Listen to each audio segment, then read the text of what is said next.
এখন আমরা যাচ্ছি সানরাইজ দেখতে। এখন বাজে 5:30।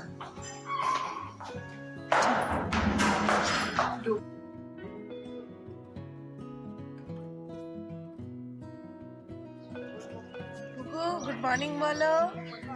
Good morning, good morning everyone. আমাদের দীঘার নেক্সট ডে আমরা যাচ্ছি। কুয়াশা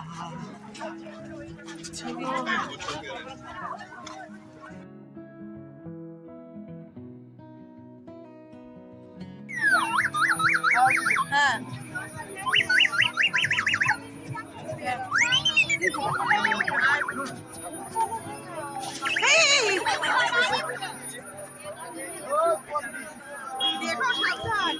বাবা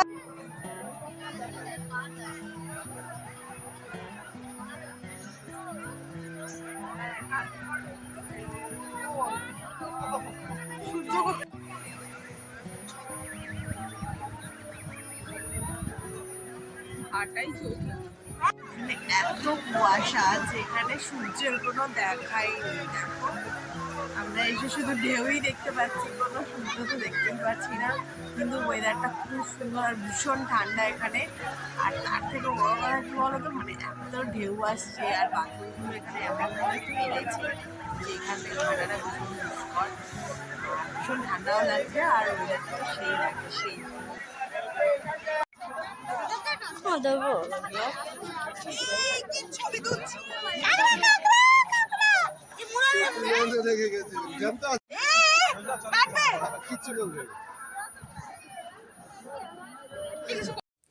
তো সূর্যের দেখা তো আর মিললো না।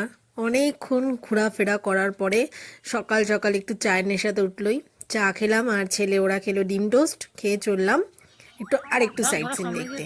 তো দেখতে দেখতে একটা ঘোড়াশালা দেখতে পেলাম, ওখানে বিভিন্ন রকম ঘোড়া ছিল, ওটাই দেখছিলাম।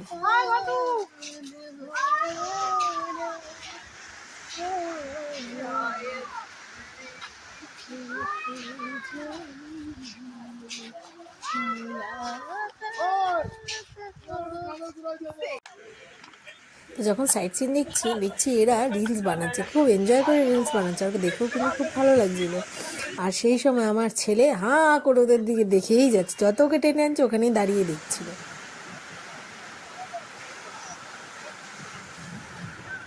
এখানে এত কুয়াশা আছে আমরা সানরাইজটাও দেখতে পারি। আর এখানে হাঁটতে হাঁটতে একটা খুব সুন্দর একটা জায়গাও পেলাম বসার। আর এখানে দেখেছি কত সুন্দর ঢেউয়ের আওয়াজ হচ্ছে, মানে ভীষণ এনজয় করছি। কিন্তু একটাই কষ্ট যে সানরাইজটা দেখতে পারলাম না। ঠিক আছে, তো সময় 10টা নাগাদ হয়তো হালকা একটু দেখা যাবে, যদি তখন দেখা যায় তাহলে অবশ্যই তোমাদের সাথে শেয়ার করবো। কিন্তু এখানে এত ঢেউয়ের আওয়াজ যে কথাও আমি জানি না কতটা শোনা যাচ্ছে, কিন্তু বলার তো জোরে জোরেই চেষ্টা করছি। আর এখানের ভিউটা তো খুবই সুন্দর। এখনো স্নান করার জায়গাটা খুঁজে পাইনি যে কোথায় স্নান করবো। আর খুব সুন্দর একটা আওয়াজ আসছে, জানি না কতটা তোমরা শুনতে পাচ্ছ, কিন্তু খুব খুব খুব মজা লাগছে। আর সমুদ্রটা না পুরো জাস্ট কুয়াশায় ঢেকে গেছে, আর শুধু মানে ঢেউগুলোই দেখা যাচ্ছে। ঢেউ যখন ওই সাদা ফ্যানার মতন আসছে তখন ওটাই শুধু দেখা যাচ্ছে, আর কিছু দেখা যাচ্ছে না। আর মানে আমার ছেলে যেহেতু ফার্স্ট টাইম, আমরা এর আগে এসেছি, তো মানে ভীষণ এক্সাইটেড হয়ে গেছে, মানে ও দেখছে যে কী জিনিসটা কী। হ্যাঁ, আর এখানে প্রচণ্ড আওয়াজ হচ্ছে, প্রচণ্ড আওয়াজ, মানে কারো কথাও শোনা যাচ্ছে না। তো সাইট সিন দেখতে দেখতে মিললো এই জিপ গাড়ির দেখা। আর আমার ছেলেকে কে আটকে রাখে, ওকে চড়াতেই হবে। তো যাই হোক, এই সব সাইট সিন দেখে এবার সকালবেলা টিফিন করতে বসে পড়লাম। সকালে টিফিনেই ছিল কচুরি আর তরকারি। ও হেভি ছিল কচুরিটা। Good morning. আজকে আমাদের অনেকক্ষণ আগে হয়ে গেছে জানো তো। আর আমাদের হোটেলটা তো দেখেছো। তো সকালবেলা অনেক সকাল উঠেছি, এখন প্রায় 9:30 মতন বাজে। তো মানে এই ফার্স্ট টাইম যে এত সকালবেলা ঘুম থেকে উঠলাম। আর ঘুম থেকে উঠে মোটামুটি মানে 5:30টার সময় উঠেছি। ওঠার পরে আমরা ওখান থেকে অনেক সানরাইজ দেখতে গেছিলাম, কিন্তু এত কুয়াশা যে ওখানে সানরাইজ দেখার মতন কিছু ছিল না। আর কি বলতো, মানে পুরো কুয়াশা হয়ে গেছিলো। আর ওখানকার লোকেরা বলছিল যে আজকে হয়তো আর দেখা যাবে না। আর অনেকক্ষণ ওয়েট করেছিলাম, কিন্তু কিছুতেই আর দেখা গেল না। তো তখন আমরা টিফিন খেয়ে ওখান থেকে আরেকটু ঘুরে ঠুরে দেখে ঘরে আসলাম। এখন এই একবারে ড্রেস ট্রেস চেঞ্জ করে তারপরে যাবো মোহনা ফোনা ওগুলো দেখবো, কারণ আমরা আজকেই ব্যাক করবো। তো সেই জন্য আমাদের একদিনেরই ট্যুর ছিল। করবো কী করে, ভীষণ ঠান্ডা এখানে জানো তো, এত ঠান্ডা যে মানে স্নান করবো কী করে এটাই ভাবছি, মানে ফোন ধরে আছি তাতেও হাত কাঁপছে। আর মানে সেইভাবে এখানে মানে এডিটিংয়েও একটু প্রবলেম হচ্ছিল, কথা বলা আছে না সব জায়গায়। তো আমি বেলকানিতে এসেই কথা বলছিলাম। আমি অল্পতে না ভীষণ মানে অল্প আনন্দ তো ভীষণ ভীষণ আনন্দ করতে ভালোবাসি, অল্প কিছুতেই। আমার কাছে দীঘাটা হয়তো আমি অনেকবার এসেছি, কিন্তু আমাদের সব ফ্যামিলির সাথে আসাটা এটা কিন্তু একটা বিশাল বড় ব্যাপার। তোমার দাদাভাই তো জানো কাজের সূত্রের জন্য আসতে পারে না, তো ও আমাকেও কখনো বাধা দেয় না যে তুমি এসো না, ও আমাকে বলে যে তুমি যাও। তো সেটাই হয়েছে, এবার কিছু করণীয় নেই ছেলের কথা শুনে, কারণ আমার ছেলের এই ফার্স্ট টাইম সি বিচ ঘোরা, আর ও ভীষণ এক্সাইটেড এবং ওর কথা চিন্তা করেই আমাকে আসতে হয়েছে।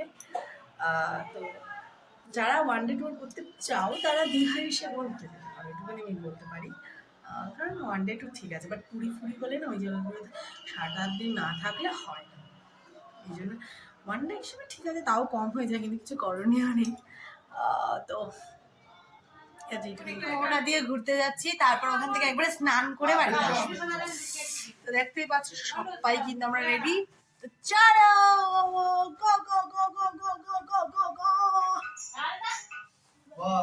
আমরা এখন মোহনার দিকে যাচ্ছি, মোহনা মোটামুটি চলে এসেছি। ওই সাইডটাই হলো মোহনা, দেখো আমরা যাচ্ছি। ভীষণ সুন্দর জায়গাটা, বেশ এখানে কি বলতো বালি বালি ব্যাপারটা আছে, তো এই জন্য এই জায়গাটা বেশ হাঁটতেও সুবিধা। আর ওই সাইডটা না নিউ দীঘাতে ভীষণ পরিমাণে পাথর ফেলে, যেগুলো ভীষণ প্রবলেম। চলো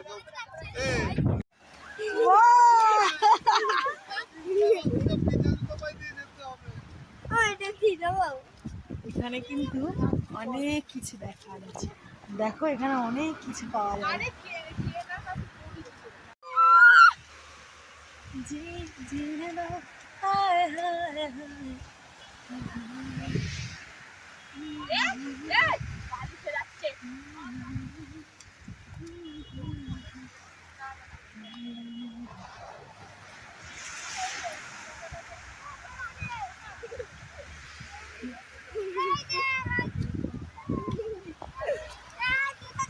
খুব সুন্দর এই জায়গাটা না, খুব সুন্দর জানো তো, জায়গাটা জিনিসগুলো এখানে অনেক কিছু পাওয়া যাবে। চলো খুঁজে দেখি কি পাই আমরা।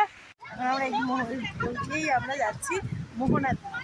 খুব খুব খুব মজা হচ্ছে, যে খুব সুন্দর একটা ফিলিং, ভীষণ ঠান্ডাও লাগছে, কিন্তু তবু খুব ভালো লাগছে।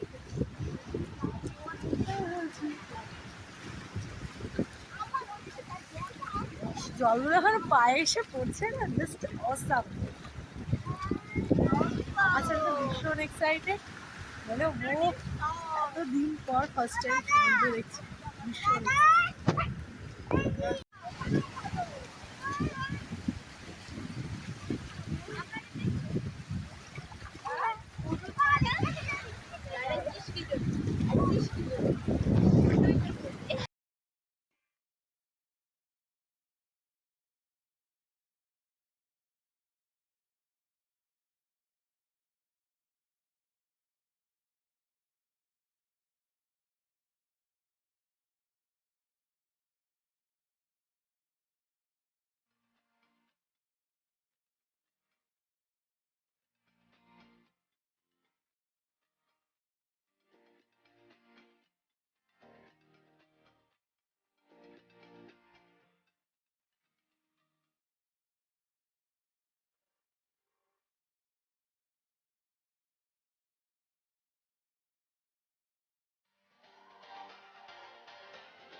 পেলাম দেখ, দিদি পেয়েছে। না অনেকেই কি অনেক কিছু পেয়েছি, কিন্তু আমার কাছে এটা ভীষণ স্পেশাল।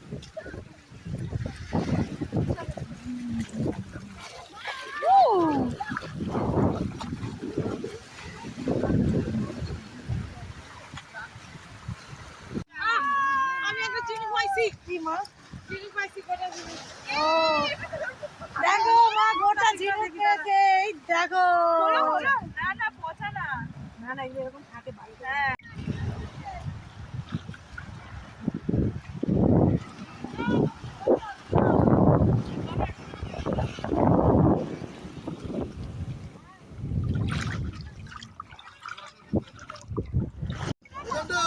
তো এখানে চলছে ঝিনুক তদন্ত, মানে যে যা পারছে তুলছে, এই ঝিনুক এই ঝিনুক। তবু অনেক ঝিনুক আমরা কালেক্ট করেছি আর অনেক ঝিনুকও পেয়েছি আমরা। এটা হলো নদী, আর ওই দিকে হলো মোহনা সাগর, ওই মিডিলেই হলো মোহনা। তাহলে ওই লোকগুলো দেখো, এখানে তো মানে ই নেই কেন? ওই দেখো লোকগুলো কত সুন্দর করে মানে মাছ ফাছ ধরছে। মনে করে হেঁটে যেতে হবে। ওই যে রাস্তা মিডিলে একটা ওরা ওই দিক দিয়ে এসছে তাই। তো আমরা হাঁটতে হাঁটতে প্রায় মোহনার কাছে চলে এসেছি, পুরো পৌঁছেই গেছি বলতে পারো। ঘোড়া দেখে ফটো সেশন শুরু, আর এই হলো মোহনার দৃশ্য। মানে এগুলো না, এই পাথরগুলো বেশ ইউনিক দেখতে লাগছিল, তাই ফটো না তুলে পারলাম না। নদী, ওইদিকে সমুদ্র। ওরা কত বড়, আর এখানে প্রচন্ড হাওয়া।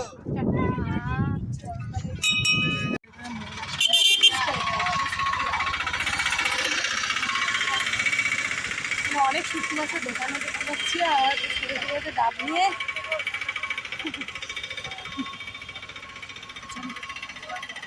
কানেরটাই নিলাম, কানের পরে আসতেই ভুলে গেছি।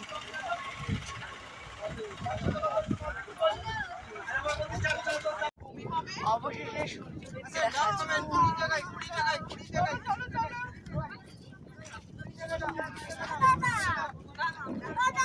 প্রচন্ড হাওয়া। আর আমাকে বলছে 400 টাকা এগুলো কি ইলিশ মাছ? কত করে দাদা এগুলো? সম্ভব অসম্ভব বলে আর কি বলছে। তো এটা ছিল মাছের আড়ত, এখানে শুটকি মাছ আরো অনেক রকমের মাছ পাওয়া যাচ্ছিল। দেখতেই পাচ্ছ আমরা এখানে স্নান করতে হাজির। দাঁড়াবা, এখন আমরা স্নান করতে এসেছি। দেখতেই পাচ্ছ সবাই কিন্তু মোটামুটি ভিজে গেছি, আমরাও ভিজে গেছি, কিন্তু শুধুমাত্র মানে ফোনটা একটু ফটো তোলার জন্য ফোনটা নিয়ে আসা। আবার একটুখানি সিন তোমাদের সাথে শেয়ার করবো, জলে পড়ে গেলেই মোবাইল তো চলো চলে যাবে কেন?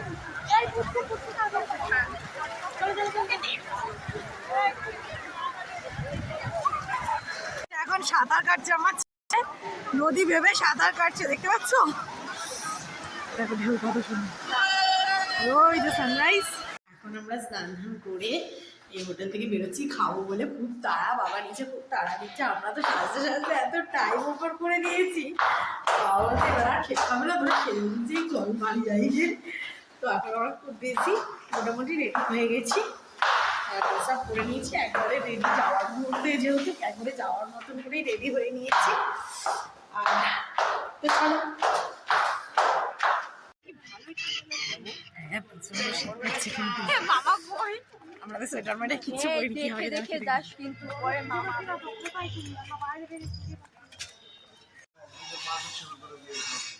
বাবা কি খাচ্ছিস রে তোরা? এরা আবার বিরিয়ানি খাচ্ছে। আমিও বিরিয়ানি খাবো, তোরা কি খাবে? লাঞ্চে সবাই আমরাও খেয়েছি বিরিয়ানি। আমরা এখন চলে যাচ্ছি বাড়ির দিকে, আর দীঘাকে বলে দিচ্ছি টাটা। খুব এনজয় করলাম, খুব মজা করলাম, এখন বাড়ির পথে রওনা আছি। চলো, একটু মনটা খারাপ, ঠিক আছে।